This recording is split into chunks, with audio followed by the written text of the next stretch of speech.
Hammaga salom do'stlar. Do'stlar, bugungi video roligimizda sizlar bilan biz mana bu saytdan pullarimizni ko'paytirib olsak bo'ladi. Do'stlar, bu sayt havolasini video tagida hamda kommentariyada qoldiraman.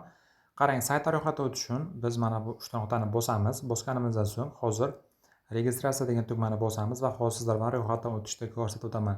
Birinchi qatorga loginga o'zingizni ismingizni izdan bir ikkita son yozib qo'yasiz. Ikkinchi qatorga email, pochta, uchinchi va to'rtinchi qatorga bir xil parol qo'yasiz va registratsiya tugmasini bosib ro'yxatdan o'tib olsangiz bo'ladi.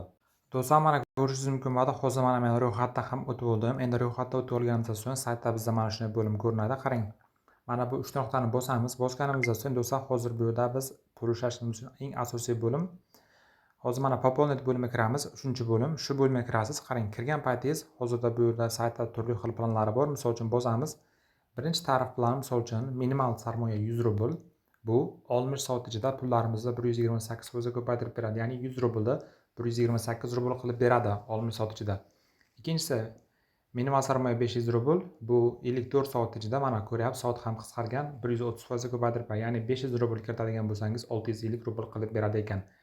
Uchinchisi 950 rubl minimal sarmoya. Bu 50 soat ichida 133% ko'paytirib beradi. Xuddi shunaqa tartibda ko'rib chiqsangiz bo'ladi. Misol uchun tanlaysiz. Misol uchun mana ikkinchisi bo'ladigan bo'lsa, bu joyga do'stlar, sizlar misol uchun qaysi karta orqali kiritamasangiz tanlaysiz. Hozirda misol uchun juda ham ko'plarda misol uchun mana Tether USDT bor, yoki Tron bor, yoki Pair bor. Pair tanlab qoldirasiz. Birinchi navbatda qarang, bitta narsani aytib o'tishim kerak. Mana настройка degan bo'limga kirasiz. Настройка degan bo'limga kirib olib, o'zimizni biz raqamlarimizni kiritib qo'yishimiz kerak. Qarang, mana bu joyga birinchi qatorga o'zimizni Pair raqamimizni kiritib qo'yamiz 3-bo'limga. Agar sizlar misol uchun Visa kartali kiritamasangiz, mana Visa kartalaringizni misol uchun kiritib qo'ysangiz bo'ladi yoki mana TRC orqali kiritamasangiz, ya'ni USDT orqali USDT adresingizni kiritib, saqlanib degan tugmani bosib qo'yishingiz kerak bo'ladi. Do'stlar, mana men hozir Pay raqamni yozdim va saqlanib degan tugmani bosib saqlanib qolaman. Xuddi shunaqa tartibda mana bizning danlimiz, ya'ni Pay raqamimiz saqlanib bo'ldi. Endi misol uchun poполнить bo'limiga o'tib olib, misol uchun tanlasa bo'ladi. Qaysi biri bo'lsa ham tanlaysiz. Misol uchun mana Payer. Bu yerga qarang, mana biz summani yozadigan bo'lsak, bizga misol uchun o'zi avtomatik pastda hisoblab beradi. Qancha bor mana 600 rubl kiritadigan bo'lsak, bu 780 rubl qilib beradi ekan 60 soat ichida.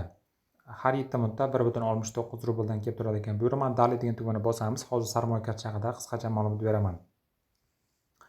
Hozir mana bizga mana bu misol uchun adresni bergan, ya'ni Pay raqamini bergan. Mana shu Pay raqamni ustiga bosib turamiz va nusxa olish degan tugmani bosamiz.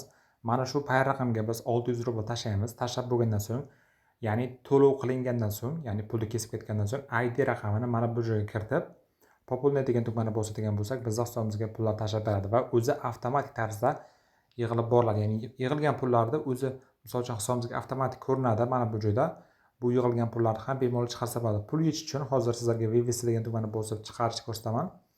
Bu yerda misol uchun mana Pay raqam tanlaysiz. Misol uchun necha pul yechishmoqchisiz yozasiz.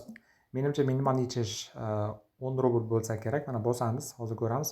Aytganimdek mana 10 rubl ko'rib olsak bo'ladi. Xuddi shunaqa tartibda ishlasak bo'ladi. Keyin qarang, mana bonus bo'limdan misol uchun sarmoya sarzda ham pul ishlab borsangiz bo'ladi. Mana YouTube turli xil ijtimoiy tarmoqlarga misol uchun video rolik yoki bironta bir post qiladigan bo'lsangiz ham bu pul to'laydi ekan. Xuddi shunaqa tartibda do'stlar bemalol ishlab borsangiz bo'ladi.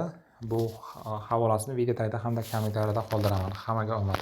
Avvalambor misol uchun pul kiritish ham xohish, shuni ham aytib o'tishim kerak. Barchaga omad. Videoga like hamda kommentariy yozib, Telegram kanaliga obuna bo'lib qo'ying.